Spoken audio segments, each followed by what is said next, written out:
Let these people get ahead of us a little bit.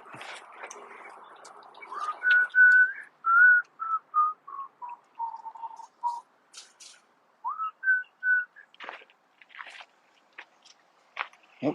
Okay.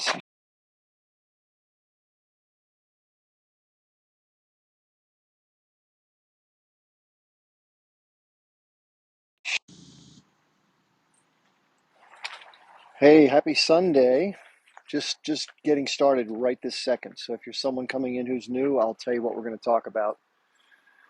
But we're talking about some political stuff. If that doesn't suit your fancy, then certainly go ahead and do whatever. Hey, what's up? Hey, what's up, Valus? Good to see you, my man. Hey, by the way, you've been going through some stuff. I wish you'd connect with me. I know you moved, but I'd love to hear more about what's happening, man. I mean, you're such a kind-hearted guy. And I know you have a lot going on in your life, but I certainly would like to hear more about it on a personal basis, obviously, not here on this. If you don't know who Valus is, by the way, which is Millionaires Metaforum, which is the name of his business. And I got to tell you, I mean, he's good. So if you're someone who wants to learn how to trade or at least follow somebody who does, he's got a Discord and stuff like that. You can get involved with him. And he's very fair and he's very straightforward. And I appreciate that about him. There's kind of like a no bullshit kind of guy. And he's overcome a lot of obstacles in his life. So I always have respect for people who do that. And he gets what's going on with the political system and stuff, same kind of stuff we talk about. So I always enjoy talking to people who kind of get it.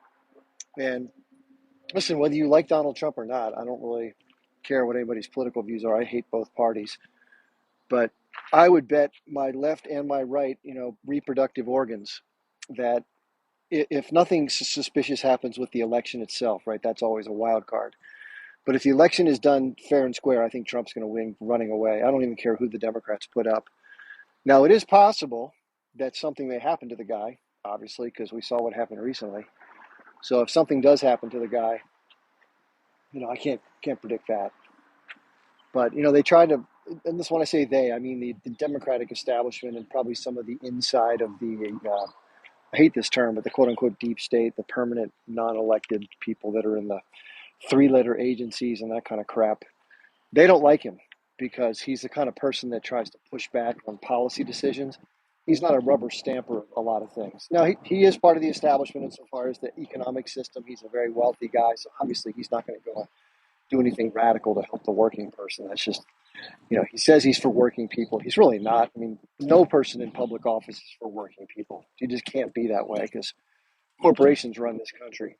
And Trump's not going to go against corporate America. That's too much to ask of anybody. But we do have some interesting news for those of you who haven't heard, and this is pretty big. Joe Biden announced that he is no longer going to seek re-election. So I don't know if you're hearing this here first or if you already heard it. And he has currently, you're probably wondering, well, what are they going to do as far as who's going to take his place? For right now, he has endorsed publicly Kamala Harris. And I think that to run Kamala Harris would be a gift to the GOP. We'll see what happens. My dog just relieved herself, and I have to do a little movement of objects, the fun part of my day. Anyway, so we'll see what happens, but my guess is that either at or before the convention, there will be an announcement of somebody else, because if they decide to run Kamala Harris because they're sort of too afraid to make it look like they're not being inclusive. Numbers, if you don't know her numbers, her polling numbers are so incredibly low. Her favorability rating is like 26%, which is it's just unheard of for a pot. That's like the lowest you can possibly have. And I heard somebody say this on another live today. They said skin folk is not kinfolk. In other words, what they're saying is, even though a lot of people who are African American want to vote for somebody if they like somebody who's also African American, they share a lot of common, I guess skin color, but that doesn't necessarily mean that they're cut from the same cloth as far as culturally or personality wise or even behaviorally and political points of view. So I agree. And she's a former prosecutor. She actually left a lot of black people in prison who didn't have to be there for the sake of corporate prison labor, as well as just trying to look tough on crime or some stupid stuff like that. Hi. So that's Kamala Harris. That's her. Yes, I heard the news. Thank you. Someone was just saying if I heard the news. Pretty big stuff. So I want to hear what some of you think. If you want to come up and talk about it, I would love to hear some of your conjecture. I mean, obviously, a lot of this stuff is guesswork, but I predicted this, by the way. Not the, this is going to sound like I'm patting myself on the back, but I predicted this. I knew somebody wanted to bet me 50 grand. I'm so pissed he didn't take the bet because he was talking big. He's like, Biden's definitely going to be the nominee. I'm like, listen, man, let's call a lawyer right now. And I'll put up the money today, as long as you. And so obviously he wussed out, but I would have been sitting pretty on 50 large. Anyway, so I knew this was going to happen. I mean, it's not practical to have somebody in that condition.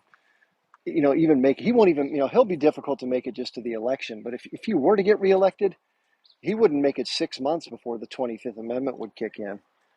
So either way, Kamala Harris right now, it's a fascinating position for her to be in because she's the first African American female and the first female, other than Hillary Clinton, ever to be nominated or to be in the position of maybe seeking the presidency. Yeah. And by the way, yeah, Valus just kind of messaged me. I don't know if he's still listening in the background, but yeah, Valus, I want to catch up at whatever level you're comfortable with, man, because if you're going through what I think you're going through, I feel for you, man.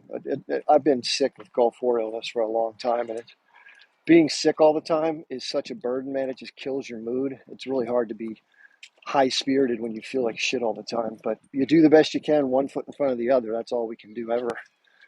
And I always like to think that people have it so much worse, especially in Gaza and places like that. But anyway, so getting back to this issue, she's in a very unique position for this situation. And, right now, the Democrats have a lot of things to sort through. I think they're probably glad on the one hand that Joe Biden's not going to be the nominee because of all the troubles that have involved. Now they have the difficult task of navigating that Joe Biden's not going to be the nominee because of all the troubles that have involved. Now they have the difficult task of navigating who to put in his place because. So it's not just about the skin color, but there's also the public is majority white. That's America, at least for now. It's changing quickly in terms of the demographics, but it's still more than a majority white people. And it depends on the candidate too. And if somebody seems more moderate and down the middle like Obama was, I think a lot more people are comfortable with figure out a way to rig the deal because you're not going to have somebody like Trump, who right now has the highest approval that he's ever had, losing to somebody like Kamala Harris. It's just not going to happen. Now, if you disagree with me, come on up and tell me why you think I'm wrong. That's fair. I mean, I'm always willing to listen to what everybody has to say. And if you make a lot of sense, maybe I'll agree with you. I hope you can share some things that are helpful for us to think our way through all this. But again, they may wait till the convention. Probably, I think that makes sense for them. Although the one problem with that is, in terms of directing money from the donor class and getting behind a particular horse, quote unquote, the donors don't like waiting for uncertainty. They want certainty now so they can start pumping money into somebody. So I think it benefits the Democratic Party more in the short term as far as money is concerned to bring somebody in the near term, like in the next 3 weeks. Go through the whole, Joe Biden, thank you for your service. Kamala, you're great, all this stuff like that. But then have Kamala Harris come out and say, for the sake of the party, we want to go in a direction that's going to give us the best chance to defeat Donald Trump because he's a threat to democracy, that whole narrative we keep hearing. It's going to take, in my opinion, somebody who's going to say those words from her. She's going to have to be the one to actually proactively say that for it to go over well and avoid that problem with I mentioned earlier. But absent that, if she stays stubborn and doesn't want to lose her 15 minutes in the spotlight for running for president, then they're probably going to have to do something at the convention. And again, that's more time. Now, when is the Democratic convention? It can't be too far off. I should know that, and I apologize for not knowing that. And if it is in the next few weeks, it makes me look like an idiot for saying what I just said. So I'll put a big asterisk next to that. It's okay. I'm okay being an idiot sometimes. I don't have awareness of everything, and it's hard to keep your head around everything. Come on, puppy. Come on. But anyway, somebody in the comments wants to let me know the date of the convention. That would really be great if you don't mind Googling it. But the bottom line is, and this is what it all comes down to, let's be straight, it's all about donor money. And not only the donor money directly to the candidate, but the donor money to the super PACs based on who the candidate is. And obviously, if you're a big money donor and you think that the person, even if you hate Trump, if you think the person that's being put up to run has no chance, well, it's like throwing bad money after bad. So why would you even consider doing that? So they have to kind of wrangle with that issue as well. And really, in the end, there's a, there are a couple of maybe 5 or 6 top donors who are going to decide who the next nominee is going to be. That's just the way it works. I hate to say it, but the people that can give 50, 100, $200 million at a pop, they run the country, they run the world, but they definitely run the United States. And many of them happen to also have appreciation for the blue and white team, right? Let's face it, that's just the way it is. So, all right, let's see who's in the comments here. August 19th. Okay, so that's what, about a month away. So, they might be able to survive till the convention, but I still think right now the donor class will a lot of money that would otherwise come in is going to wait. And obviously fundraising is a big part of benchmarking the potential success of any candidate nowadays. And I don't know if you heard, Elon Musk is giving Trump $45 million a month until the election, maybe more, depending upon what Trump asks. Oops, sorry, bug landed on my head. That's pretty amazing. That's what, now until the election. Election's in November, so you have what? So July, August, September, October. So the next 4 months, he's giving $180 million. It's a lot of money. $180 million. That buys a lot of television ads. That buys a lot of campaign staff and get out the vote. And if you've never been involved in a presidential campaign, there's what's called the ground game, which is where you go out into communities, you get the numbers of people, you find the undecided voters, you call them up. I've actually made these phone calls for both Congress, Senate, and President. And you try to ask them about whatever issue matters to them, and then you talk about your candidate's position, and you say, hey, we'd really appreciate it if you'd come out and vote for XYZ. And then you find ways to connect them with things like transportation if they need it or whatever. That's called the ground game. Some of the software right now, there's one called Ground Game. It's pretty amazing in how it organizes and tells you who's who, and they have it down to a micro science. It's really pretty amazing. It's very similar to the advertising that Facebook does, how they have the micro targeting of audiences. The ground game software is used, it's basically the same engine that's used for advertising. It just gets converted for political use. When I worked on the John Kerry campaign in 2004 for trying to unseat the then President George W. Bush, because I served in the first Iraq War and they started the second one. I was like, WTF, I knew it was all a bunch of bullshit. Anyway, I don't want to digress too far. So we have a guest that was in the queue. Let me see if they're still here. Oh, pleasure to have Kitty on board. One of my favorite people. Are you there, Kitty? I think there you are. I'm here. Hi, Chip. How are Oh, you? hi, I'm good. How are you? I'm good and I'm not so good. What's up? I'm glad that he did the right thing. It was selfless country before anything else. That's what we need. Uh-huh. We don't need a king. We don't need somebody who thinks he can do it all. That's why we don't want Trump.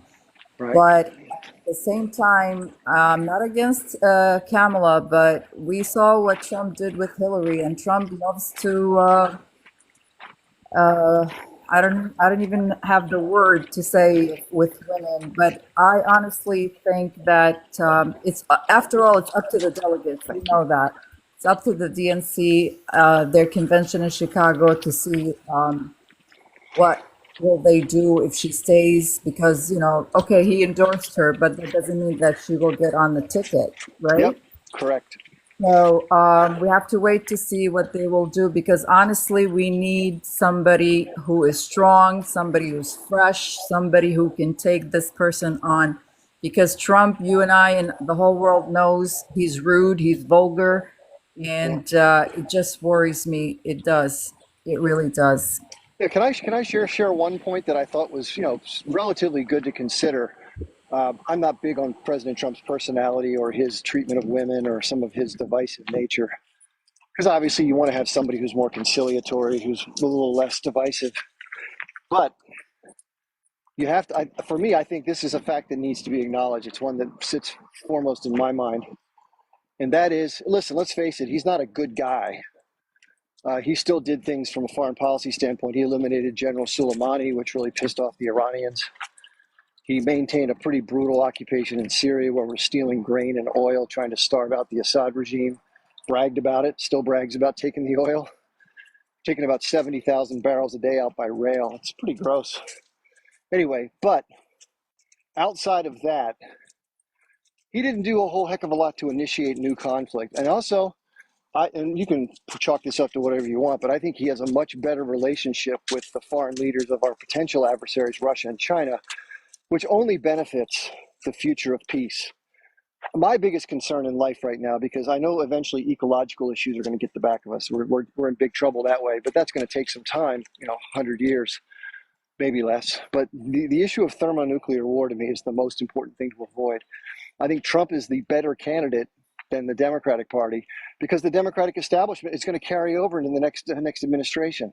Now, as far as other issues like a woman's right to choose, or I guess you'd say other like environmental regulations or safety regulations, that entire train car that derailed in East Palestine, Ohio, was because of the rollback of certain Trump, Obama era regulations that were rolled back by the Trump administration. So we had a massive polluting event that destroyed that community for, probably the next 100 years, 50 years, whatever it may be.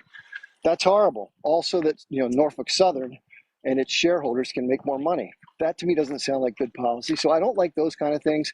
What do you think about the issue about peace and security? Oh, he does not know anything about peace or security, Chip. You know that. I How mean, so though? honestly, Because the records don't indicate that. That's what I'm saying. Just the two different presidential terms, there was less conflict under Trump. It may have just been happenstance, by the way. I'm not making a claim that he's definitively the cause, but he didn't increase any sort of offensive, U.S. involvement in proxy wars like the Biden administration has. I agree, but at the same time, he's not a politician. I don't know who was guiding him or not guiding him, but I promise you, if he gets in, he will make World War Four and Five and Six. And I just do not trust him. And as for China and Russia, they would love to have him back because he's a giddy boy to them. You know that. I mean, they laugh at him. They want him to come back to do the rest what he was doing, and that's why he's in trouble. Don't you agree? I can see how somebody sees it in that lens. I used to see it in that lens. I no longer see it in that lens. I've watched replays of the interviews that he's had with him. I've thought about the policy decisions that they've had, especially with the Russian president. And I've also had a lot of things to learn about Ukraine that was counter narrative as far as the US's position on that issue. And I think in total, the way in which the Democrats decide to engage, at least at this point, with Russia and China is far more dangerous and far more possible for escalation than would be any Trump administration. We know this from history of who served. You had Colonel Douglas McGregor, who was one of the senior policy advisors to President Trump. And again, I'm not a quote Trumper. I mean, I'm not saying this because I want to wave the pom poms for Donald Trump. I'm not looking to MAGA anything. I don't support either party. But the most important issue to me is peace. And even if I don't like 9 things out of somebody, if the 10th thing is they're better at promoting peace than the other group, I unfortunately am going to side with that issue because we can't do anything in life if we're blown to bits by a nuclear bomb.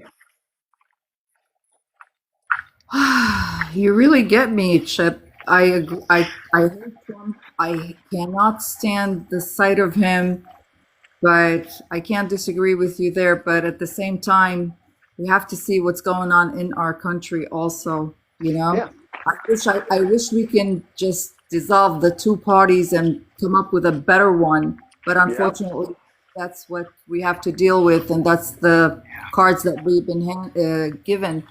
And Chip, he's not there either. We talk about Biden not being there, but this guy is not there either. Chip, I mean, you Well, he's see him. older. Yeah, he's older too. But I think if you put the two side by side and said to any average person who didn't know they were even presidential candidates, which one of these two human beings has more acumen than the other, there wouldn't even be a close call. It'd be 100 to 0.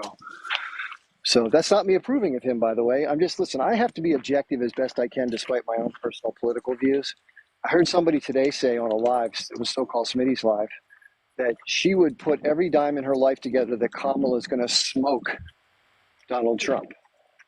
And I was like, man, get me in on that deal because I'll take the other side of that bet 100 times out of 100. There's no way, in my opinion, that Kamala Harris could ever even get, let's say, a third of the electoral votes in this country, which would be a total landslide and unprecedented in modern politics. She might even lose, states like Michigan or states like Ohio, states like And that's Florida.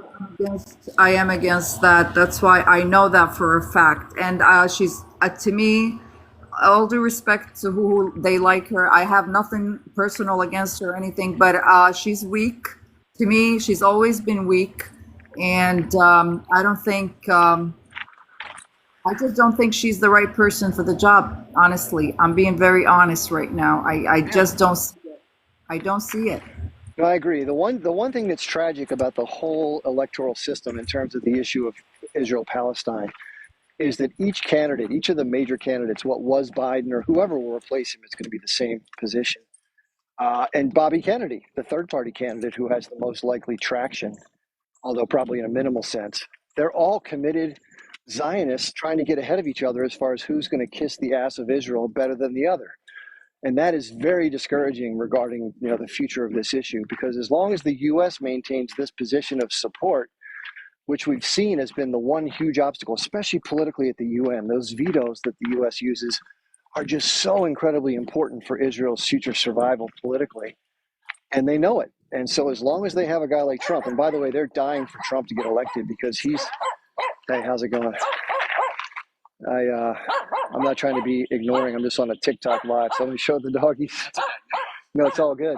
It's all good. Everybody knows that I bump into people out here. Okay, very cool. So yeah, I mean, I don't love Trump. Oh, what a cute little doggy! Oh my God, so cute, but loud.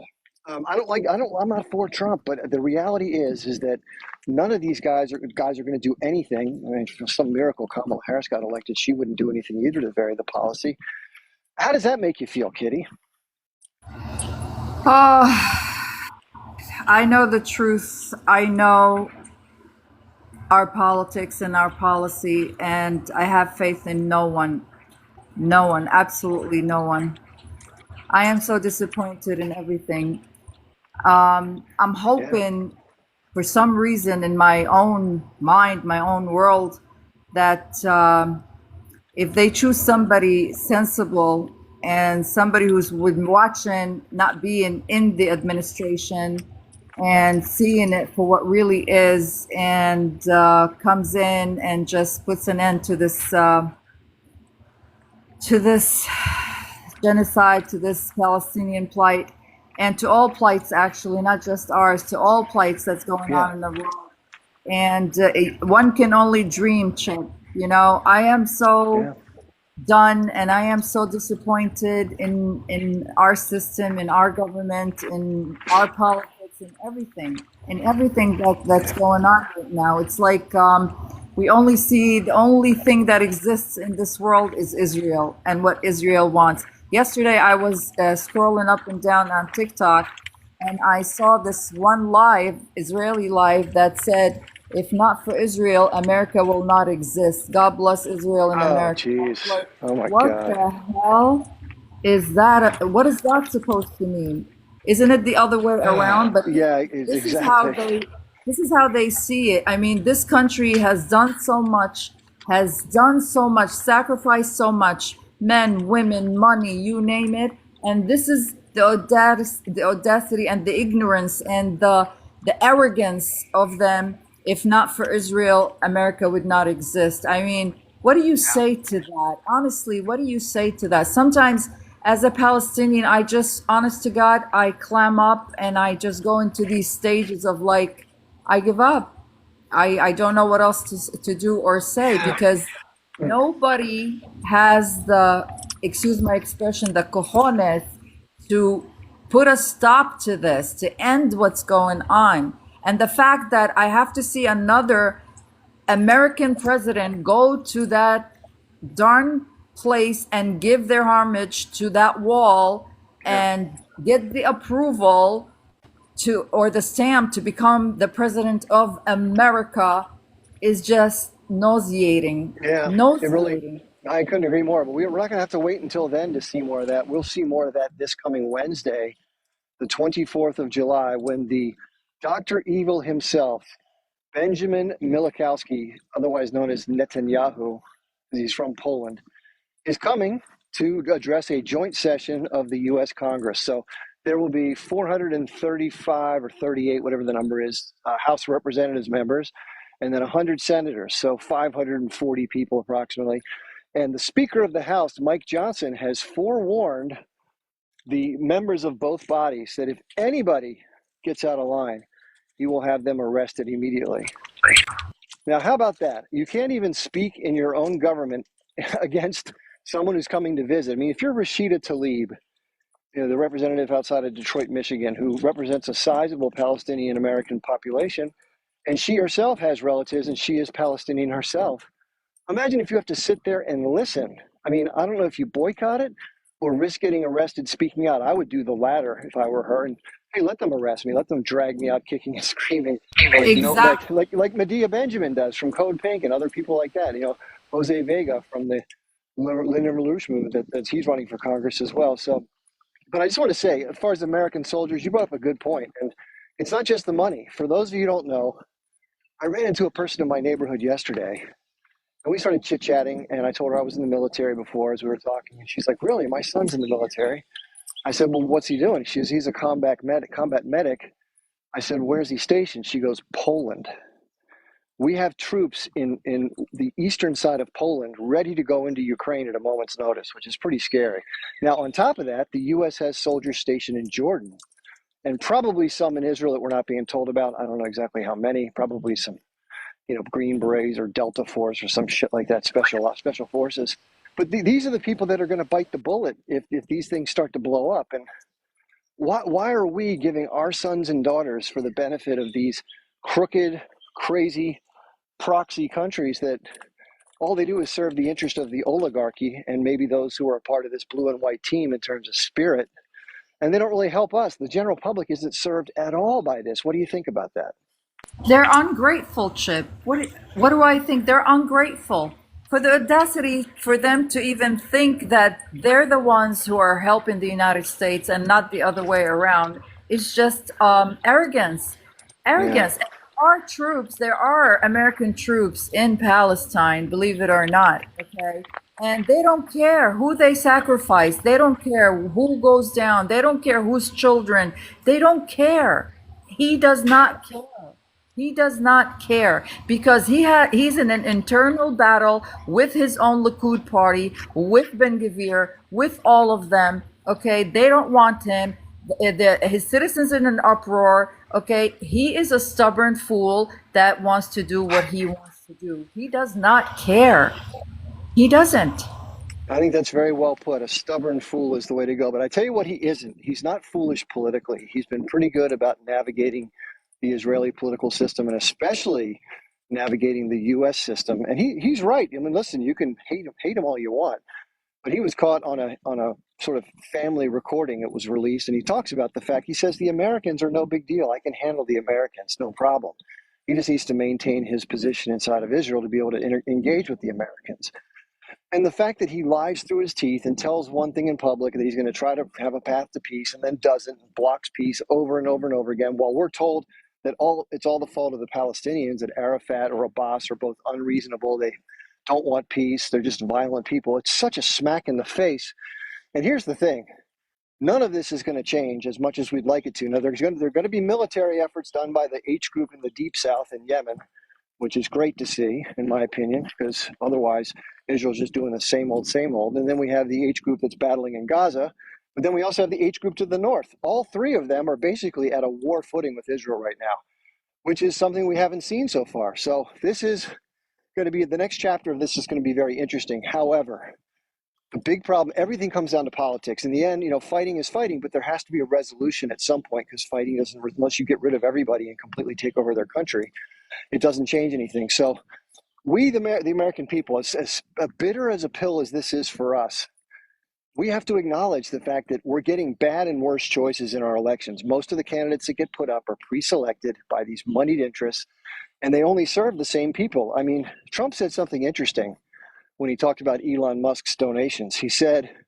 That he said Elon Musk didn't even mention it. The next time they spoke, he didn't even bring up the fact that he's giving the money because Trump found out about it, not from Elon, but from one of his campaign people.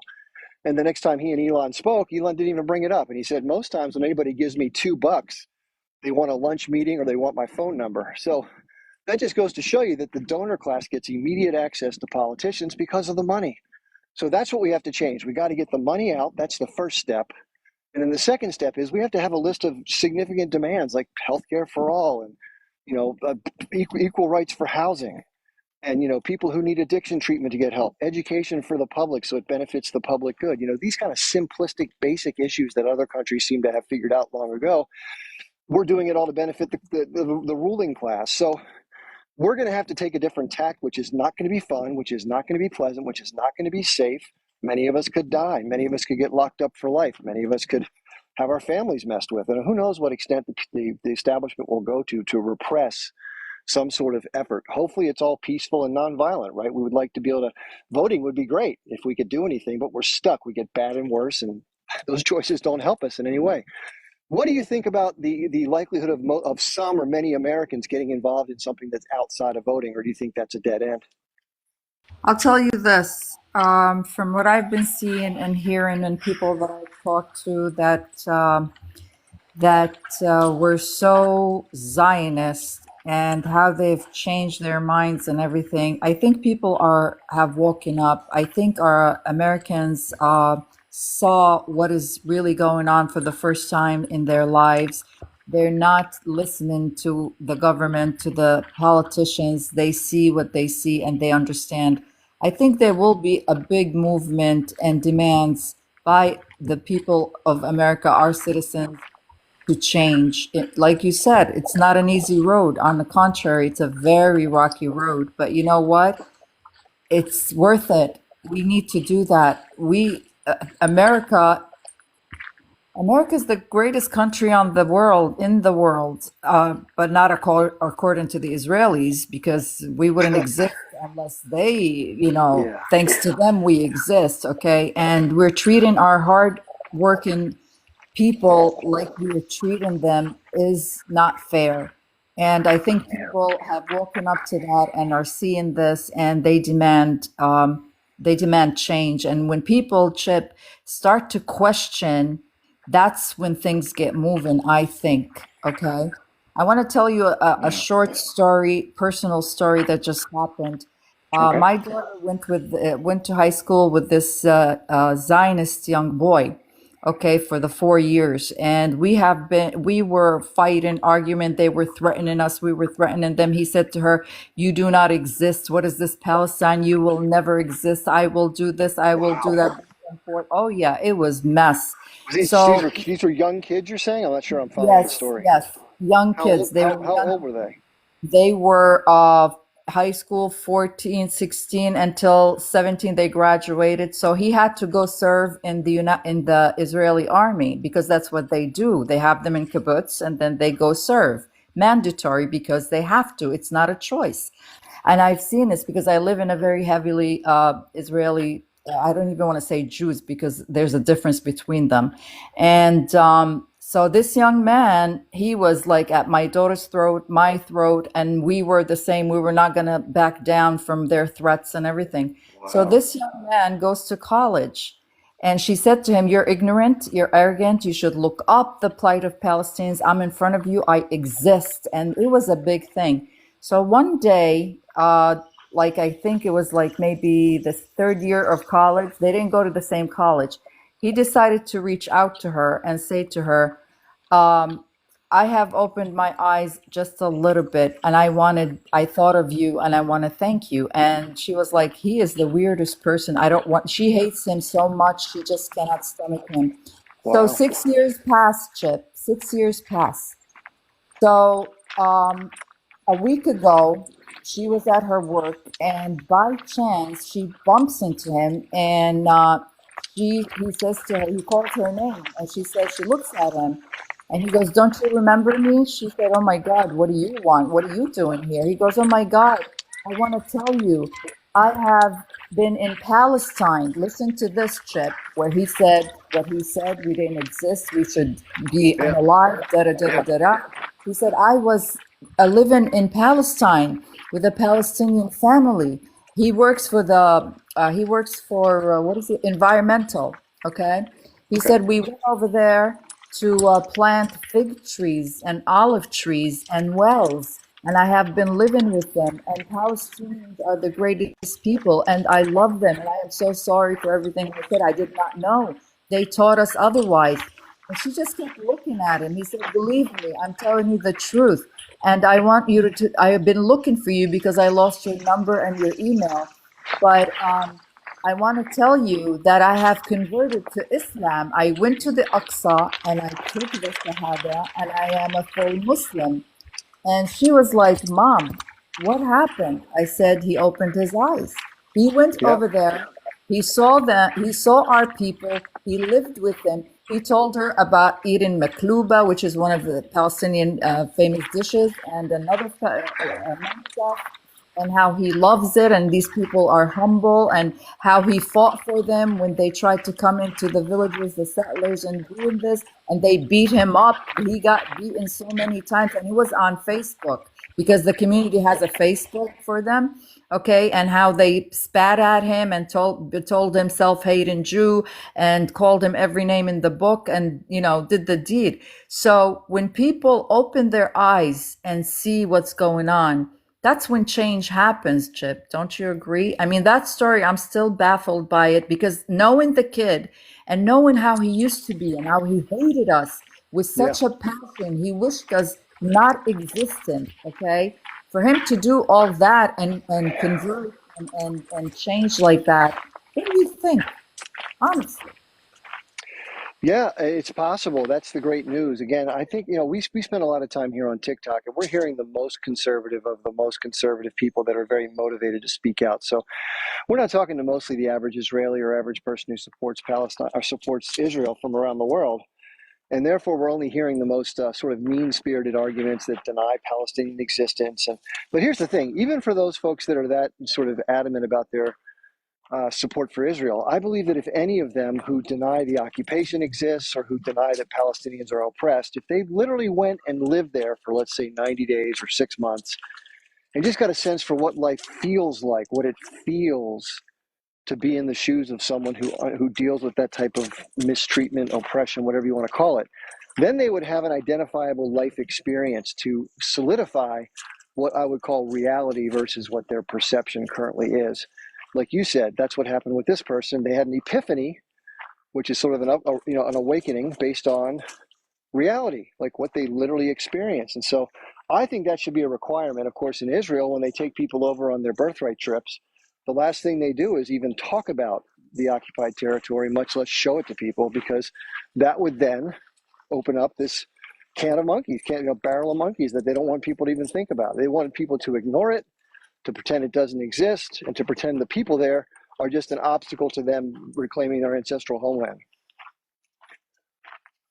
Well, he said that they have, well, his family disowned him, except his mom. His mother's very upset, but Wow. it's her son, okay? And she said, she's trying to talk to him and he's trying to talk to her. So I don't know how that's going to go. But Mm. his family and friends have denounced him and have not accepted him, and they don't want to have anything to do with him. He's a traitor and everything. But what he said, that the way they teach them is don't get near the Arabs. We're Arabs, not Palestinians, mind you, Right. okay? Yep. Don't Mm-hmm. get near them. They will hurt you. They occupy here. Love Israel unconditionally and do not ask any questions, because all we do is for the safety of you and the state of Israel. So Right. that's how they do it. They put that barrier between them and interacting with us, so they don't get to know us and get to know the truth. And that's how that's Yeah. exactly what is going on.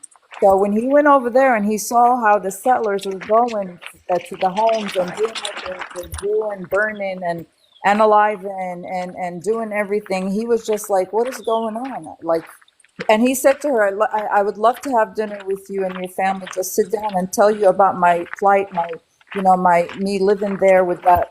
Palestinian family, what I went through and everything.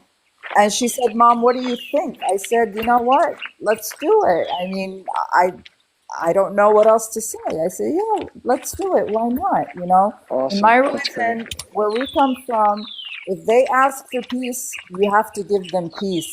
If they ask you to be peaceful and they want a friendship, we are obligated to do that, okay, and welcoming them. But it's gonna be weird because knowing what happened, but like, I mean, for him to do the 180-degree like that, it's like I'm still like, I don't know, still in shock, to be honest with you. Yeah, I've never heard a story, speaking of people who travel over to the occupied territories or even Gaza, where they go in either ambivalent or pro Israel and they don't come out completely pro Palestine. However, the opposite never takes place. Very few people are pro Palestine, visit Israel, and then come out pro Israeli. And there's a reason for that because injustice and mistreatment is a universal human, it registers with us the same way. So I think of it this way. This is the fair thing to do. It's not fair to blame an American who doesn't see the duopoly, the two-party system, the flaw of voting, everything we've talked about, because they don't know. They haven't woken up to that yet. And most of the people who support Israel that I've found, they don't know of the abuses. They literally are told a story about how everyone's out to get them. And therefore, we have to do what we have to do. That's kind of the general, flavor of the story. And that's obviously BS. And again, they also say that the conflict's over religion or the conflict's over jihad or some other silly, religious thing, or the fact that it's hatred or bigotry, that everyone just wants to get us, quote unquote. It's not that. You ask any Palestinian and say, do you hate Jewish people? Nope.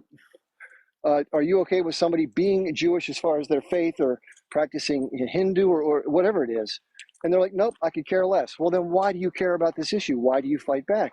Because of the land. It's like, Bill Clinton said, it's the economy, stupid. It's about the land, stupid. And that's the thing that people don't agree with because they've been programmed to not see it that way. And they think that those of us who do see that for what it is, that we're the ones who are indoctrinated, that we're using Palestinian propaganda and talking points. But this is how, listen, you can deny how someone else feels in the core of their being, but you're not going to change how they feel. And you're not going to stop their acting on it unless you address it. That's the point I keep trying to make to these folks. And they just don't listen. Why is it a pointer and a basset? She's a coonhound. They Coonhound. don't listen. I'm sorry. Sorry about that. Someone was asking me what type I'm of dog sorry. Ruby is. Sure. Ruby. I don't care if they listen or they don't listen. My issue is not with Jews or Judaism. There are Palestinian Jews, there are Christian Jews, there are Muslim Jews. We have no issue with them. Our Sure. issue with the Zionists, and they know it, and they just play around and play dumb. And now they want to put connect the Judaism with the Zionism. So if you talk about this one, you're talking about that one, and you're condemned. It's not working for them. It's not. It's Hey, not. real quick, Kitty, can I just address a comment that came in? Because a Yes, lot of please. people, sometimes people talk smack, but sometimes it's to a degree where it needs to be addressed. And I'm not looking for everybody to jump on this person. I try to treat unkindness with kindness in return. So Dawn.Lorraine,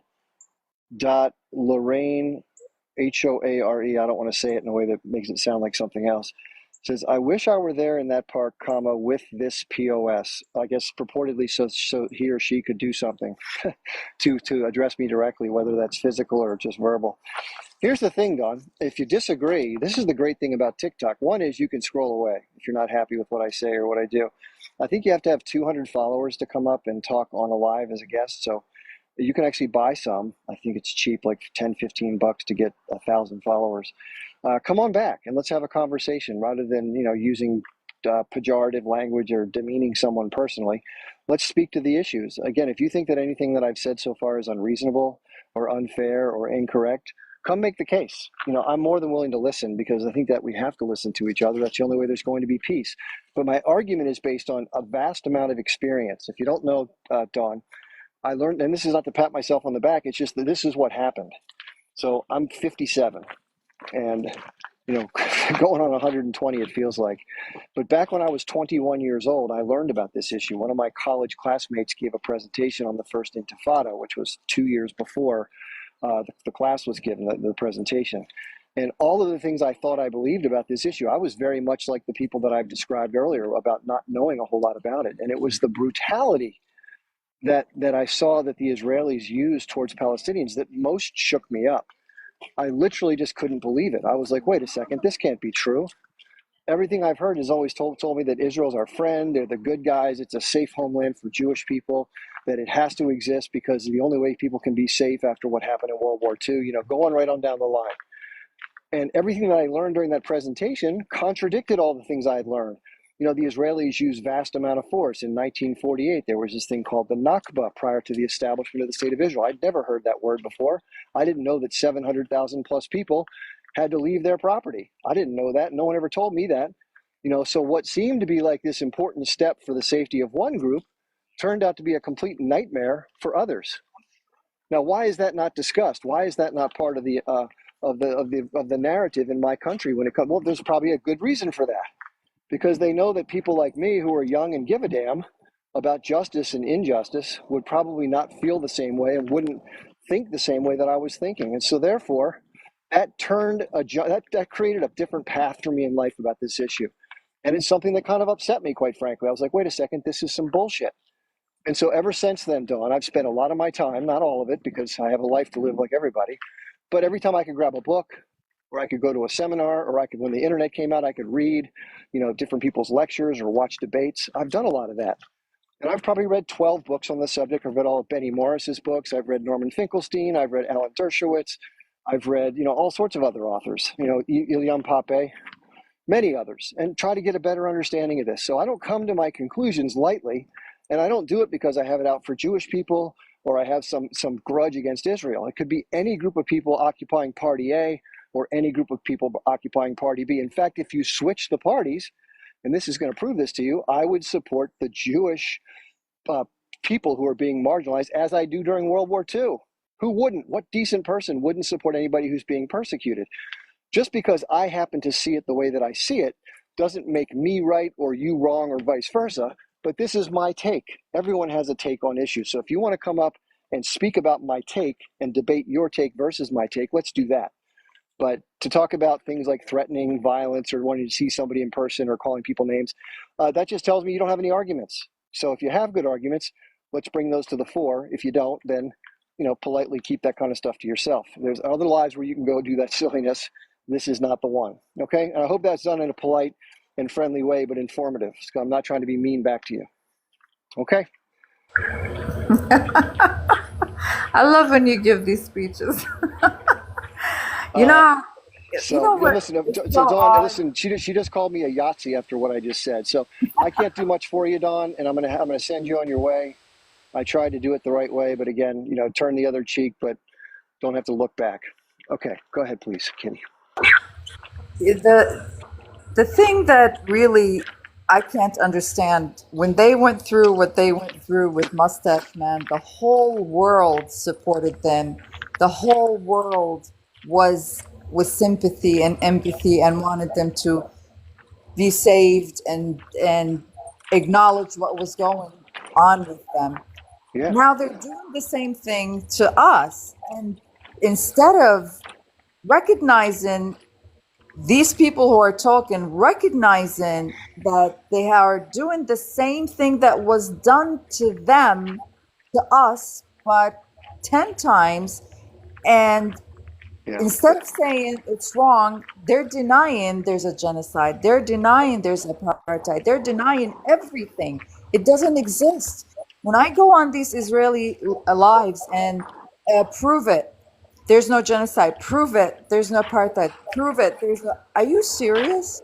Are you really serious? You're talking serious right now? I mean, I don't know. Like I said, you have eyes, you have ears. It's one thing me telling Chip, as a Palestinian, hey, Chip, this is what's going on in my country, 1, 2, 3. And comes a Zionist and says to you, no, don't believe her. This is what's going on, 1, 2, 3. Difference is when Chip sees for himself and hears for himself what's going on. Who do you believe? You're not gonna believe yourself. You're not gonna believe your eyes and ears. So I just don't understand. And it really bothered me. I don't know why it bothered me. this guy yesterday saying if not for Israel, America would not Hold on, exist. Kitty. Hold on. Somebody named Kobe Carisi says apartheid where? So let me address that. Can you mind if you pause for 1 second and then let me address Sure, that? sure. Okay. So again, so if you look at what the word anti-Semite means, we know that Semitic refers to people of Semitic background who speak Semitic languages, which includes Jews and Arabs. So to say anti-Semitic means against a people in a region or from a linguistic background. Obviously, we know colloquially that the word anti-Semite is used for someone who is bigoted towards Jewish people, right? So there's a difference between the definitional version of a term and how it's used in public and accepted socially or politically, right? Got that framework? Okay, good. Now let's talk about the word apartheid. Okay, the formal definition of apartheid is a state or group of people who use laws or specific repressive techniques to marginalize another group based on their race or ethnicity. Okay, that's the definition in the book. You can go look it up on Google. It's something similar to that. Now, colloquially, apartheid is used generally to speak of a situation where one group exploits or controls the other to the benefit of the one group. Okay, that's the colloquial version of it. Now, what people are arguing is that inside of Israel, there's a minor level of apartheid that's present. There are 65 laws, including the nation state law, for those of you who like to go to Google. Look it up. Type in discriminatory laws in Israel. Just Google that. You'll find plenty of websites to go into very much detail. So if you think I'm a liar or not, I'm giving you a source right now. One is Amnesty International, and there's another one that says End Apartheid Now, another group that's nonpartisan. Okay, so look it up, take a look. But if you don't understand what's happening in the West Bank, Israel in 1967 decided to militarily engage in the territory. Now, they say it was for preemptive reasons. They blame it on a shipping lane closure as well as saber rattling by the Egyptian leader Nasser, and the fact that they had military equipment in the Sinai. They'd use that as justification to invade and perpetually occupy the territory. Everything that's on the west of the Jordan River, therefore called the West Bank, has been occupied since 1967. So have the southwestern portions, the high grounds in Syria called the Golan Heights. It's disputed territory. And then Israel did also take over the Sinai. They fought back the Egyptians, but they've since returned that territory as a part of peace accord. So that's why Gaza is in the situation it is now. It used to be under Egyptian control. Anyway, so that's the background. Now, the reason why there's apartheid, which is what we're talking about in terms of people visiting, is how Palestinians, even though they are not granted formal citizenship as Israelis, that's the differentiating factor. So conveniently, what Israel will say is, oh, if you're a citizen, you get these rights. But because you're militarily occupied, you're technically under martial law in perpetuity, and therefore you don't enjoy the rights and privileges of Israeli citizenship. But if you occupy the territory and you're calling it your territory, which is what Israel does, you have to include the people in your citizenship. And the reason why it's apartheid is because they choose not to do that. What does that result in? It results in horrible mistreatment and different access to certain things in life. Like they can't drive. Palestinians cannot drive on Israeli-only roads. Does this sound familiar? In our country, when we had Jim Crow or segregation, black people could not go into restaurants that were white only. They couldn't go into restrooms that were white only. You had to go to one that was called colored. Okay, that's called discrimination. And inside of Palestine, the West Bank that is illegally occupied, and the ICJ just issued a huge edict saying, basically, get the hell out now. You got to go. This is all illegal, dude. The way that they treat Palestinians, they give them separate license plates so that it's easier to identify if or when a Palestinian drives on an Israeli-only road. There are dozens and dozens and dozens of examples. For example, I'll give you one more. The average Israeli citizen can move unimpeded as they choose along any path they want with no interruption, maybe an occasional checkpoint, but they're pushed through without any incident. However, if you're a Palestinian, not the same deal. You go to said checkpoint, a young 18-year-old kid who's serving in the IOF can say, hey, you're not going through this day if you're between the ages of 15 and 40. They can just arbitrarily do that. And they do. They can beat somebody up. They can make them go sit out in the sun for 4 hours. Or you can let them through. And if you're a Palestinian and you're trying to go to work and you have to go through a particular checkpoint or maybe another one if you want to guess and think that one's easier, you have to endure this crap. That's just one of hundreds of examples I could go through. Now, if you don't believe me, Someone named Anna Balzer, a young Jewish American woman, was challenged by her friends about this very conversation. They said, Anna, all these things are happening over there. You know what she said back to them? You guys are full of shit. You're just giving Palestinian propaganda. You've been brainwashed. That's what Anna said to her friends when they challenged her about these issues inside of the occupied territories. So what did they do? They challenged her, Anna, next time you go to travel to Israel, which she did, go to the West Bank. So she went to Nablus. She went to stay in Nablus with a family for 6 months as a part of an aid organization. And what she found out there shocked her. And she found out all the things that I'm talking about right now and more. And Kitty, I'll get back to you in just a second. So she, like the other person Kitty talked about, had a conscience. And instead of just kind of sitting on this information and kind of going back and fitting back in and being like, well, that sucks, but I can't upset the apple cart, she spoke to it publicly, which upset her family, as it normally does. And she has made presentations, and she actually has a video on YouTube. Her last name is spelled Baltzer. So if you're one of these folks in the comments that's deny, dismiss, deflect, have the courage and the decency to go watch this woman's story. Her name is Anna Baltzer, and she created a 45-minute presentation called Life in Occupied Palestine. And if you're not willing to go watch that, if you're one of these people that wants to keep your head in the sand, I don't know what to say about you, because you're unwilling to look at the truth. And if you avoid the truth can be ignored, but it can't be avoided. And it's going to hit you in the back of the head at some point in a big bad way. I don't want that to happen. Stop abusing people. Be knowledgeable about what that abuse is and help to work towards stopping it, because that's how we're going to get the peace, not by further submitting somebody to your power under the boot of your military boot. Okay, sorry, Kitty. Please continue your story. I have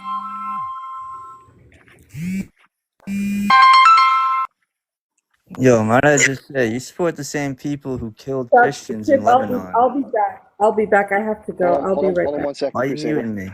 Well, we take turns here, just to let you know. The way the format works is we take turns. Kitty had to take a break, so I'll happily bring you on. Now, before you start into your diatribe, I want to tell the people in the comments, this is for your benefit, Crusader. Please be decent to people. If somebody disagrees with my point of view or your point of view, please be respectful of that point of view. Give them a chance to talk. It's just you and I right now, so I'm not going to mute you. I just want to get a chance to say this to the audience.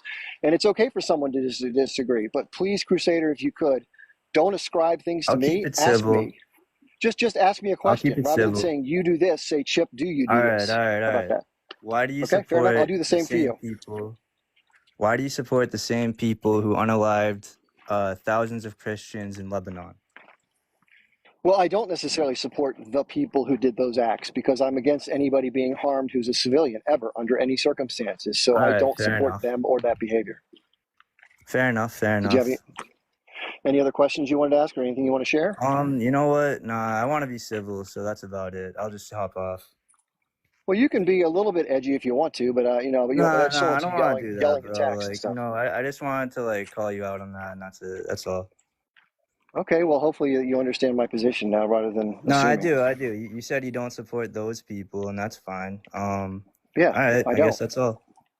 Have a Okay, nice take day. care, Crusader. Yeah, come on back at some point. Hope to see you again. So that is the way to have a conversation and not have a shouting match. But again, the best thing to do for me, when someone says they believe something, I always say, how did you come to believe that? Or why do you believe that? And that gets them to think a little bit, and then they have to explain how they got there. Similarly, when somebody says, you support this, how can you possibly support this? My response is, how about if you ask me first if I actually do support that? And see what he did. He asked me the question. Good for him, by the way, for asking the question and not just continuing that way. And what did he find out? I don't support the things that went down in Lebanon as far as Christians being harmed by anybody, whether it was the Israelis coming in and dropping whatever it did when it went to war in Lebanon in 1982 or in 2006, or whether it was Palestinians who did it for terrorism and towards the pursuit of their political goals. I don't believe in using those tactics, although I don't condemn people who make their choices because they are their choices. I'm not part of their struggle, if that makes sense. Okay? All right, Viv is here. Viv, welcome. I haven't seen you since about, 2 hours ago? Hi, Chip. How are you? Hey, I'm good. What's on your Yeah, mind? it's just interesting how we came up and made that, but I don't know if we actually realized that Israel actually gave that group of people weapons to do what they did. And they look the other way too. I didn't want to get into that because I'm sure he doesn't know the Exactly. And details, they but actually look the other way and let it happen. That's the other good point as well. So yeah. it's just interesting how they don't bring the other parts up as well. But I guess when you're Yeah, on if you the look up one Sabra side, and look up Sabra and Shatila, you'll see the details about that massacre you're talking about. And it wasn't the fault of Palestinians per se. It was the Israelis that really were behind it, even though they kind of slapped their hands and walked away from it. So you'll see if you go do the reading, you'll find out. yeah, that's exactly what I wanted to say. But it's what's your take on with the Yemen Houthis? What happened with the what happened in Yeah. Tel Aviv? Do you think Well, they'll the funny thing retaliate? is, this is the greatest part of the whole story. So if you don't know, they fired some long-range missiles at Tel Aviv. One of the missiles included an explosive device that before it hit the ground about 400 feet, it opened up and a bunch of leaflets came out. They leafleted Tel Aviv, telling the people to please move south into the Negev desert and stay out of the way until they clear out all the T words. And of course, one other one followed it up and hit a target, but it didn't hit any civilian areas. It hit a military target. Now, what the Israelis chose to do in response, if you don't know, is they chose to go in with their fighter jets and they bombed civilian infrastructure, water systems, plumbing, pipe, energy facilities. This is what they do. They punish the public in response for anything they find objectionable that they get mad at a particular resistance group. But the Houthis are committed, as are the H group up north, that until there is a Palestinian state or at least a ceasefire for the H group up north, they are not going to stop. They will keep attacking and keep attacking. You can do whatever the hell you want to come in and bomb civilians. They've been dealing with that from the Saudis for the last, 9, 10, 11 years? They've lost hundreds of thousands of people, and yet they continue fighting. These people have resolve like there is no other. So you're not going to break their will. So what's the point? The point is stop doing what you're doing and the violence will stop. The violence only exists because of what behavior you're choosing to put out in the world. It's always the same story. It's almost so ridiculously simple to see. It's frustrating that they won't stop, but they want to do what they want to do for their reasons. They got the backing of the U.S., so they're like, fuck it, let's just keep doing whatever we want to do.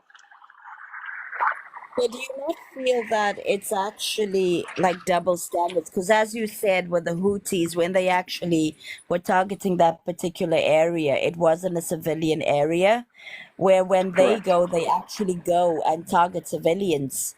So the Yep. fact that they come out and they actually say we're a moral army, we're a moral country, we do everything democratically, it's just ridiculous. And what actually is crazy is when there was only one hospital that was actually bombed in Ukraine, and it was actually all over the media. But look how many hospitals are bombed Yeah. in Gaza, and nothing has come up on anything, like literally nothing. It's just shocking. Like the Yeah. double standards are not even being, they're not even hiding it anymore.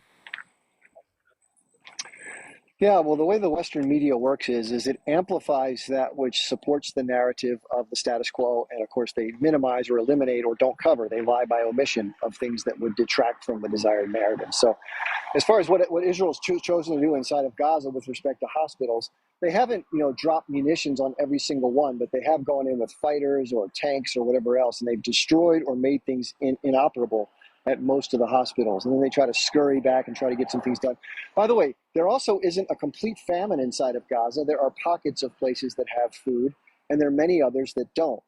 And famine is not necessarily something that's equally distributed in the entirety of a territory. It can be in pockets, which is what we're seeing right now in Gaza. There are people who have actually died. Young infants have died from starvation because they were not getting access to these other places that had access to some of the aid that's been distributed. And in addition, if you add in the times, and it's not been always, but most of the time, Israel's been trying to stop the aid that goes in. In the north, they have rabid settlers who are there to try to block the trucks and destroy the aid, and the Israeli military and government's not doing anything to stop them. In the south, you have the Israeli military that stops trucks from entering Rafah. They use ridiculously strict rules to search the vehicles, and if they find any item that's not on the approved list or anything out of order, they don't let the truck through. In addition, there are truckers that have been there for like 3.5, 4 weeks, maybe 6 weeks, 8 weeks at a time, and their loads spoil. The food that they're carrying goes bad because it's somewhat perishable, and then they can't even bring it in. These are the problems that are occurring, and this is the stuff that the American media does not report on, along with many others. And the fact that they can actually do capital punishment on like a whole population, and it's just like it's being allowed and being carpet bombed all over it's mind-boggling. I just can't Yeah. believe how the West has actually shown us that international law is not for everybody, it's for some and not for all. So all the human rights, it's just a facade. Do you not think it's just a facade for some to give us the illusion that it's for all, but yet it's not? Do you think Palestine actually proved to us that it's all a facade? Well, I mean, are you talking about international law as being a facade altogether? Altogether, yeah. Well, obviously, you can see by who abides by it and who doesn't, who it applies to. So the U.S. will use the International Criminal Court, for example, to go after an African dictator or Saddam Hussein or whatever. They'll get a UN resolution to authorize the use of force against a potential foreign adversary, a coalition of the willing, so to speak. But when it comes to stopping something like Israel that's doing clear war crimes, it will block that at the UN. So yeah, it's selectively applied and selectively followed, and it's pretty much the major Western powers are not held accountable under the international standards or institutions, as are the less powerful nations that aren't directly aligned with said powers. And what was your view on the ruling that was made in the ICJ yesterday, Chip? Yeah, well, I think it's wonderful. For those that don't know, they made a formal declaration that Israel's occupation is illegal in the West Bank and its military operations in Gaza as well. There should be an immediate ceasefire, but they spoke mostly to the West Bank. And they said that Israel needs to not only cease its military occupation, but it also needs to withdraw all of its settlers as soon as practical and possible. Now, herein lies the problem that Viv and I just laid out. What is the enforcement mechanism for this proclamation? And the answer is there isn't one. And that's the problem. Now, the question will be, as more of these type of declarations get made publicly, will that lead the international community to further try to isolate Israel economically, politically, militarily? I think the answer to that is yes. And so in that regard, it's another sort of feather in the cap of those who are trying to push that agenda against Israel. If you're from Israel, you're just like calling out as anti-Semitism. You're saying that it's just the court is stacked against you because they don't like Jewish people. They don't like the Jewish state. They support terrorism. All these typical deflections that we see. But until the United States and some of its larger allies like the UK decide they're going to step out of the way, we're going to see more of the same. It's the same thing with the political. Everything comes back to the U.S. political system being out of whack. That's why it is the keystone issue that once that falls, all the dominoes after that will fall with it. But right now it's so firmly in place that none of the dominoes are set to fall, which is tragic. And do you not think, this is just hypothetically, but if they now have, I mean, the PLO is in charge of the West Bank, correct? So do you not think that the PLO should put more pressure as they got the court order being the actual political presence in the West Bank? Do you not see that as that's their responsibility to do that right now? I mean, they have the court order, and if they're the governing body, should they not implement the that? question is how could they? And by the way, the PLO was the predecessor to what's referred to now as the PA, the Palestinian Authority. And for those that don't know, and this is something that's highly controversial, in 1993, as a part of a path towards a two-state solution, potentially, they agreed on a set of agreements which were highly advantageous to the Israelis. It's called the Oslo Accords. And what the Oslo Accords laid out were a lot of things where the Palestinians basically gave up a bunch of their resistance rights, if you will, and also ceded the right to control certain aspects of the territory in their entirety. So there's an area called Area A. These are the groups of Palestinian densely populated areas where purportedly the Palestinian forces would have police and courts and other administrative systems to manage their own, so to speak. Then you'd have Area B, which is territory that's outside of these densely populated areas in little pockets here and there, and there'd be shared authority and shared control over things like policing and administration and laws and etc. And then you have Area C, which is the vast majority. It's like I think 74% of the entirety of the territory is Area C, that is exclusively under Israeli control. And these are where the settlements are being built, by the way. So they claim that because it's, quote, shared land, in other words, it's their territory under the Oslo agreements, that they have every right to build on it. They literally make this claim, and they always come back to say, and I hear this like from people like Tango Ideas, if you know who she is. She'll say, well, you all agreed to it, meaning the Palestinian Authority. And yes, I agree that agreement was egregious towards the Palestinian people. And why did they do it then?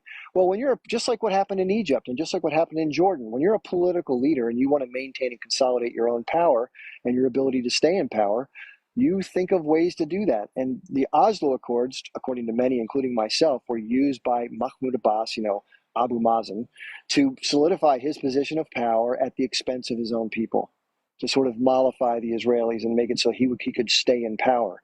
Otherwise, if more attacks continue, they eventually want to come in and change the government formally, like they're doing in Gaza right now.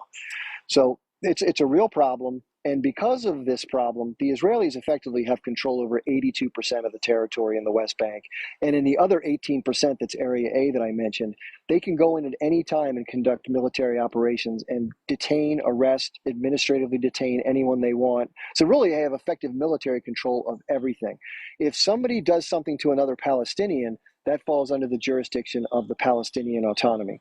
If something happens to an Israeli or a Jewish person by somebody who left Area A and goes into Area B, or even in Area A for some reason if someone wanders in there, that's done strictly by Israeli military court, hence the apartheid.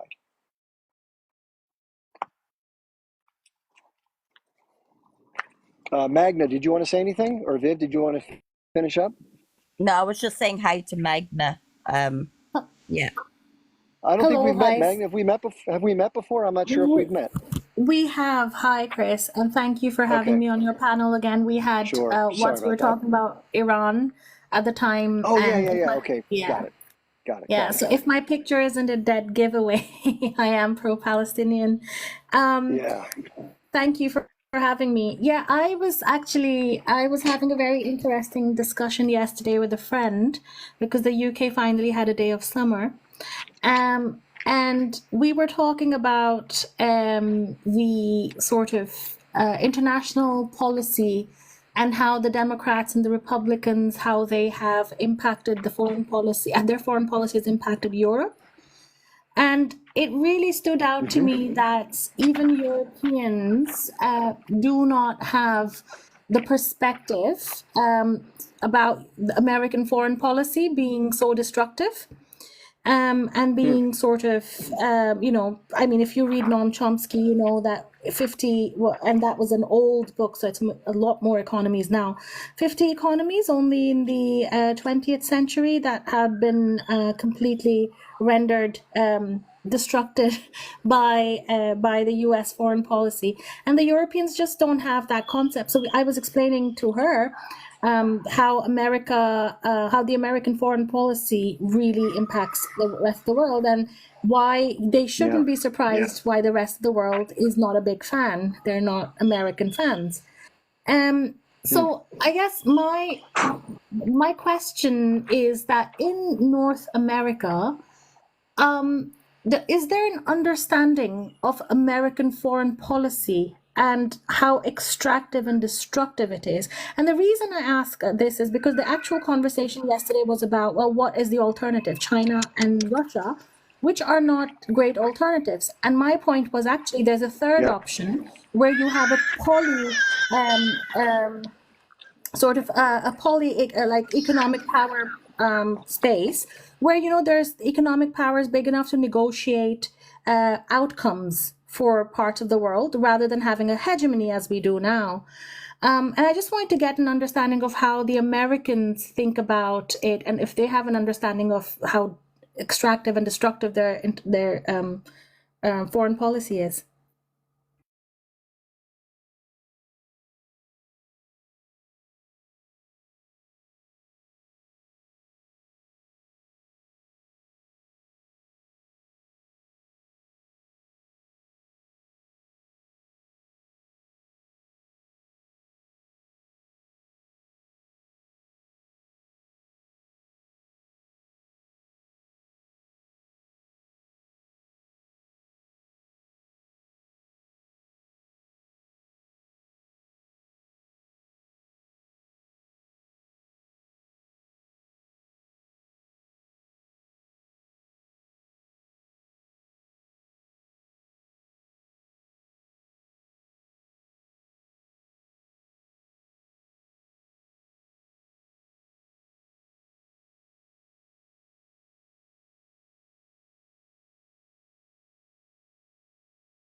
Oh God, I've been muted the whole time. Holy shit, guys. I'm That's so what I sorry. was I went trying by to some people tell with you dogs the and I whole couldn't. time. Oh my God. We couldn't hear you for Outer the section of the past five comments. minutes. Wow. I just had a great rant too. You all missed it. Well, oh well. The trees got to hear it. That's the good news, I guess. Sorry about that, audience. I'm really Mother sorry. Nature That was was listening anyway. If you want to rewind, Chip, so maybe. we can hear what Yeah. you were Well, saying. let me try to summarize it into one sentence. Americans are hoodwinked. They're propagandized to the point where they can't see what they can't see. And one of the things that late night shows do is they'll go out on the streets and have a map with all the country lines, but there's no names. Like, they'll show the outlines of the countries and they'll ask people, they'll point to a country on the map like Ukraine or China, and they'll say, what is this country? Or they'll say, where is such and such country? And most Americans can't do it. And it's because we're insulated from the rest of the world. Most of us don't travel outside the country. And most of us inside the country don't have to worry about stuff outside the country. So most people are told a story, they believe the story, they have no reason to question the story, and they go on with their lives thinking that that's the story. And unless they find out some other way, like I found out from that class I took in college, why would they think differently? Because that's what they're told to think. And so from the time we grow up as little kids, we're told to say the Pledge of Allegiance to the flag and to God and country, all this other stuff, that we're the greatest country in the world, that we spread freedom and democracy, that we have the best democracy, that we're for liberty and justice for all, blah, blah, blah, blah, blah. And that sounds great. If it were true, it'd be even better, but it's not true.